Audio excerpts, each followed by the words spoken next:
everybody. Hi. We are so excited. Today we are at Stray Cat Studio and we are here with Renee. And Renee, we've had the great opportunity to work with on a couple occasions. She made the goblet for Song of Songs. And we'll show a picture. It's awesome. And she helped with our reception afterwards, and she'll be at the Artist Festival.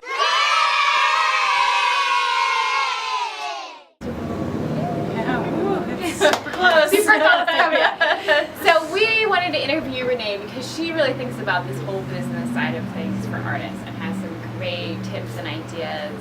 And so can you just tell us a little bit about Stray Cat Studio, where we are, what this place is? Sure.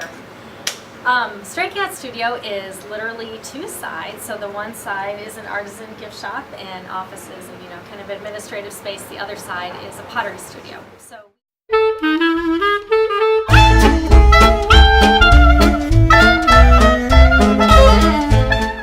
we not only sell off our own work, but we also work with about 30 different artists from the local area to sell off their work as well.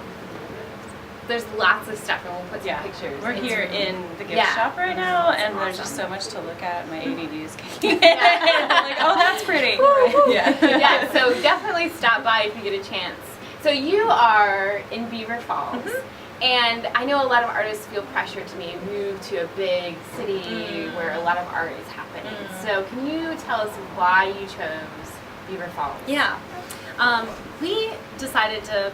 I decided to put myself here because I'm really committed to economic development in a small town where it's really had some struggles economically. And this felt like a place where we thought maybe the art piece could be contagious, that doing the art itself could be a way of doing business that would bring some other people into town, particularly artists, people who see things as they could be and not necessarily as they are, some dreamers, and we thought we could just, there's a lot good going on here already, but we just thought we could be a part of what's happening, of the goodness that's growing. So great. So the name, can you explain why you chose Stray Cat Studio? Yes. So let's hear about it. Yeah, I know the cat. I'm really not a cat person, which is so funny. Oh, that's funny. Because you love cats. Not really. Okay, they're fine.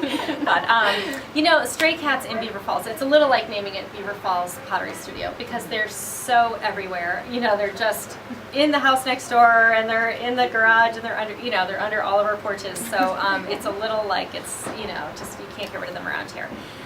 But they are just so resilient that every year we noticed that they would come back with this thicker coat and this scraggly ear, but that they just kept coming back. And for us, that was the clincher, that they're just have this amazing ability to withstand trauma and what's the word? Something's coming at you, obstacles.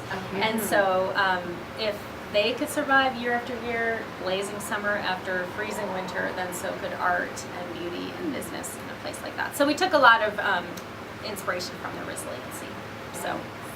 So you make pottery. So how do you balance creating work with then running the studio and the shop and all that? Not very well. That's why she's honest. We like that. Right. It's really hard, and I think most artists will admit that at some point it's you feel like you always have to choose. Do I do great art, and do I take the quietness it takes to make the good work, or do I just keep running the business so that I can actually sell that work? Or in my position, I actually keep a business going so that I can employ other people. If I stop and go make work of my own pottery, then I'm not necessarily keeping the business going and keeping my employees paid. So for me, it's a choice sometimes. So, has there been anyone or place or situation that's helped encourage you to do your work and your art in the midst of it? Actually, I've been working with a group of women right now, who two of which are right here, so they know exactly what I'm talking about. But that's been really life-giving for me, to be with some people that are like-minded, have the same struggles, would also like to make work as well as run a good business. And so it's been great to have conversations with people, and just being around the artists that come in and out of our studio. But these are people that are serious about their craft, and they want to keep making work, and so that is very energizing for me. So it's not something I can keep pushing to the background because I have people around me whether I've chosen them or not, but then always say, what are you making? When are you making? You know, so get in the studio today if you can. So that's been great to surround myself with really supportive people. And I find business itself can be creative. Absolutely. I always talk about my dad, the accountant, if he knew how much he's mentioned in these blogs. Not that he's creative accounting, but just like entrepreneurship in itself is super creative. So I feel like as an artist, there is something fun about the business side once you get past the scariness of it, and the fact that you can pull all these artists together. I don't know, it's exciting.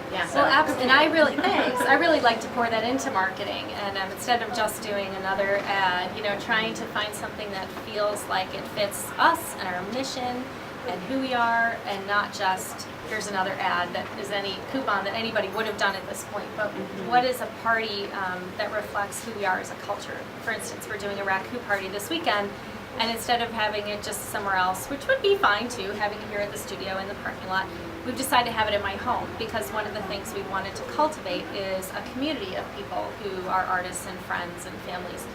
So we're having it in my backyard to, you know, bring a bit of that community, family culture back into what we do every day. Just allowing people to engage each other on a personal basis, come to my home, come into my space, be around the beauty of the yard. You know, the garden is a different place of beauty than the studio. So, yeah. So how long has Stray Cat Studio been around? About 11 months actually. We're coming up on our 1-year anniversary, July 13th. So yeah, so I keep reminding myself that we're still in diapers. You know, it's okay. So you know, really, you know, when you think of a baby being, this is still a toddler. I mean, in fact, it's still an infant.